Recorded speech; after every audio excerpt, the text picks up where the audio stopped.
بسم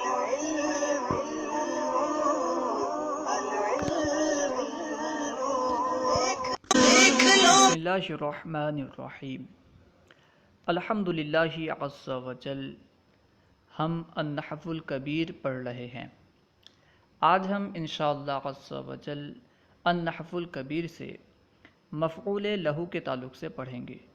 مفعول لہو کسے کہتے ہیں، مفعول لہو کی کتنی اور کون کون سی قسمیں ہیں، انشاءاللہ عز وجل اس تعلق سے پڑھیں گے. آئیے شروع کرتے ہیں. سبق نمبر 34 مفعول لہو کا بیان. سب سے پہلے مفعول لہو کی تعریف بیان کر رہے ہیں کہ مفعول لہو کسے کہتے ہیں. دیکھیے، مفعول لہو کی تعریف: وہ مصدر جو فعل مذکور کے وقوع کا سبب بنے، یعنی جو فعل مذکور ہے جو مصدر اس فعل کا سبب بنے، یعنی وہ فعل جس مصدر کی وجہ سے واقع ہوا ہو، جس مصدر کے سبب واقع ہوا ہو، اور اس کا یعنی اس مصدر کا اور ذکر کردہ فعل کا فاعل ایک ہی ہو.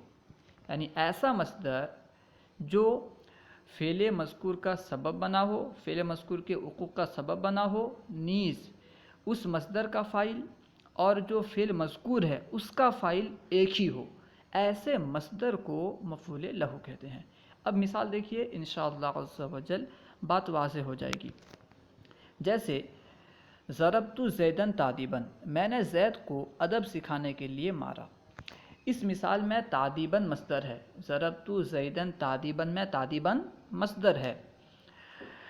فعل ضرب کا سبب واقع ہو رہا ہے. اس مثال میں ضربت زیدن تادیباً میں تادیباً جو مصدر ہے یہ فعل ضرب کا سبب واقع ہو رہا ہے، مارنے کا سبب واقع ہو رہا ہے.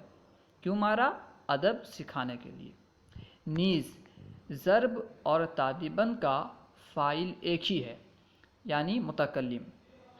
ضرب کا فاعل یعنی مارنے والا بھی متکلم ہے، ادب سکھانے والا بھی متکلم ہے. مصدر اور جو فعل مذکور ہے دونوں کا فاعل ایک ہی ہے اور وہ ہے متکلم. یعنی جو مار رہا ہے وہی ادب بھی سکھا رہا ہے. چنانچہ تادیباً کو ضربتو کا مفعول لہو قرار دیا جائے گا، کیونکہ ضربتو فعل تادیباً کی وجہ سے واقع ہوا ہے. تادیباً مصدر ضربتو فعل کے وقوع کا سبب بن رہا ہے، نیز تادیباً کا فاعل اور ضربتو کا فاعل ایک ہی ہے، اس لیے تادیباً ضربتو کا مفعول لہو ہے. مفعول لہو کی تعریف اور مثال کے بعد اب مفعول لہو کی اقسام بیان کر رہے ہیں. مفعول لہو کی اقسام: اس کی دو قسمیں ہیں. مفعول لہو کی دو قسمیں ہیں. نمبر 1 صریح، نمبر 2 غیر صریح. مفعول لہو صریح کسے کہتے ہیں، غیر صریح کسے کہتے ہیں؟ دیکھیے، صریح جب یہ حرف جار کے بغیر واقع ہو، یعنی جب مفعول لہو بغیر حرف جر کے واقع ہو، حرف جر کے واسطے سے واقع نہ ہو، تو وہ مفعول لہو صریح کہلاتا ہے. جیسے مثال مذکور، یعنی ضربت زیدن تادیباً میں تادیباً مفعول لہو ہے لیکن بغیر حرف جر کے ہے، تو یہ مفعول لہو صریح ہے. جو مفعول لہو بغیر حرف جر کے ہو، حرف جر کے واسطے سے نہ ہو، اسے مفعول لہو صریح کہتے ہیں. غیر صریح جب یہ حرف جار کے ساتھ واقع ہو، یعنی جب مفعول لہو حرف جار کے ساتھ واقع ہو، حرف جار کے واسطے سے واقع ہو، تو اسے مفعول لہو غیر صریح کہتے. اب مثال دے کر کے اس کی وضاحت کر رہے ہیں. جیسے یجعلون اصابعهم فی آذانہم من الصواعق حذر الموت، یہ قرآن پاک کی آیت ہے. اس کا ترجمہ ہے اپنے کانوں میں انگلیاں ٹھوس رہے ہیں کڑک کے سبب موت کے ڈر سے. یہاں پہ دو مفعول لہو ہیں، من الصواعق حذر الموت، یہ دو مفعول لہو ہیں، لیکن ایک صریح ہے اور ایک غیر صریح ہے. اس کو بیان کر رہے ہیں.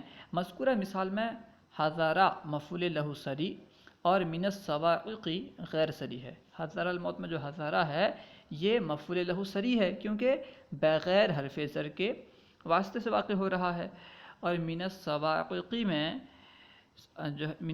میں کیونکہ حرف جر کے واسطے سے یہ مفعول لہو واقع ہو رہا ہے، اسی وجہ سے یہ مفعول لہو غیر صریح ہے. ٹھیک ہے، من حرف جر ہے اور صواعق مجرور، تو من السوائق مفعول لہو ہے لیکن حرف جار کے واسطے سے، اسی وجہ سے یہ مفعول لہو غیر صریح۔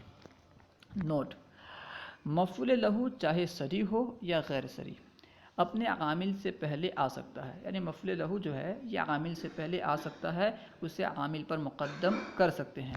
جیسے رغبتاً فی العلم اتیتو، یعنی میں علم میں رغبت کی بنا پر آیا۔ دیکھیے رغبتاً فی العلم یہ مفعول لہو واقع ہو رہا ہے جو کہ اتیتو فعل سے پہلے ہے۔ اتیتو عامل ہے، رغبتاً معمول ہے، لیکن وہ یعنی معمول جو ہے عامل سے پہلے آ رہا ہے۔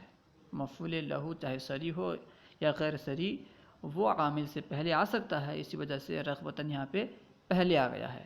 رغبتاً فی العلم اتیتو، میں علم میں رغبت کی بنا پر آیا ہوں۔ اور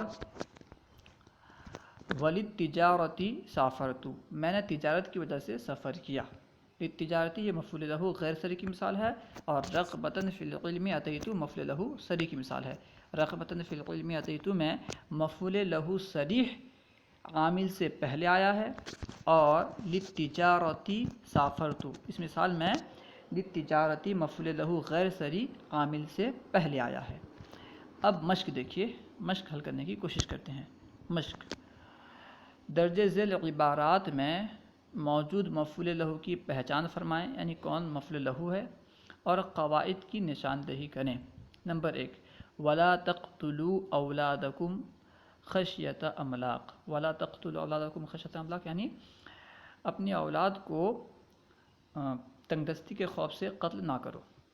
تو یہاں پہ خشیۃ املاق مفعول لہو واقع ہو رہا ہے، اور مفعول لہو صریح ہے۔ کیوں صریح ہے؟ کیونکہ بغیر حرف جر کے واسطے سے واقع ہو رہا ہے، ٹھیک ہے۔ ولا تقتلوا اولادکم خشیۃ املاق میں خشیۃ املاق مفعول لہو ہے، اور مفعول لہو صریح ہے کیونکہ بغیر حرف جر کے واسطے سے ہے۔ نمبر 2، ينفقون اموالهم ابتغاء مرضات اللہ، یعنی وہ اللہ سبحانہ و تعالیٰ کی رضا کو طلب کرنے کے لیے اپنے مال کو خرچ کرتے ہیں۔ اس مثال میں ابتغاء مرضات اللہ یہ مفعول لہو ہے، اور مفعول لہو صریح ہے کیونکہ بغیر حرف جر کے واسطے سے ہے۔ نمبر 3، والارض وضعها للانام، اس مثال میں للانام مفعول لہو ہے جو کہ مفعول لہو غیر صریح ہے کیونکہ لام حرف جر کے واسطے سے ہے، ٹھیک ہے۔ والارض وضعها للانام، اور زمین کو اس نے لوگوں کے لیے وضع کیا، رکھا۔ نمبر 4، سافرت رغبتاً فی العلم، اس مثال میں رغبتاً فی العلم جو ہے مفعول لہو ہے، اور مفعول لہو صریح ہے کیونکہ اس میں حرف جر نہیں ہے، یعنی بغیر حرف جر کے یہ مفعول لہو واقع ہو رہا ہے، ٹھیک ہے۔ سافرت رغبتاً فی العلم، رغبتاً مفعول لہو صریح ہے۔ نمبر 5، وَإِنَّ مِنْهَا لَهَا يَهْبِطُ مِنْ خَشْيَةِ اللَّهِ، من خشیت اللہ جو ہے مفعول لہو ہے جو کہ مفعول لہو غیر صریح ہے کیونکہ من حرف جر کے واسطے سے ہے، یعنی ان میں سے پتھروں سے کچھ ایسے ہیں جو اللہ کے خوف سے گر جاتے ہیں۔ ترجمہ اس کا خیر۔ 6، قعدت عن الحرب جنبا، یعنی میں بزدلی کی وجہ سے جنگ سے پیچھے رہ گیا، جنگ سے بیٹھ گیا۔ اس مثال میں جنبا مفعول لہو ہے جو کہ مفعول لہو صریح ہے کیونکہ بغیر حرف جر کے واسطے سے یہ مفعول لہو واقع ہو رہا ہے، اسی وجہ سے مفعول لہو صریح ہے۔ نمبر 7، رغب زید عن الذنوب طمعا للجنہ، زید گناہوں سے بچ رہا ہے، گناہوں سے دور ہوتا ہے، زید گناہوں سے دور ہوا جنت کی لالچ میں، جنت کی طمع میں۔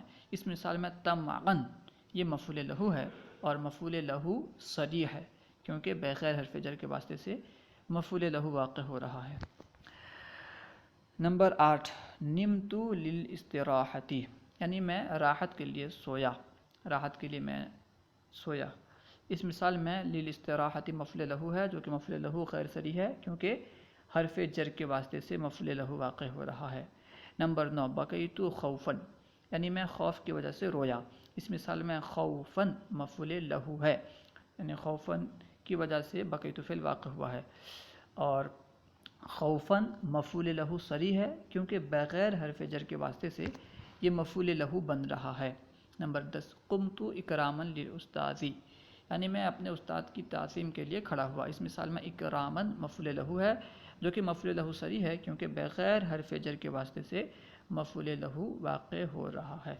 اللہ و رسولہ اعلم۔ السلام علیکم ورحمۃ اللہ وبرکاتہ۔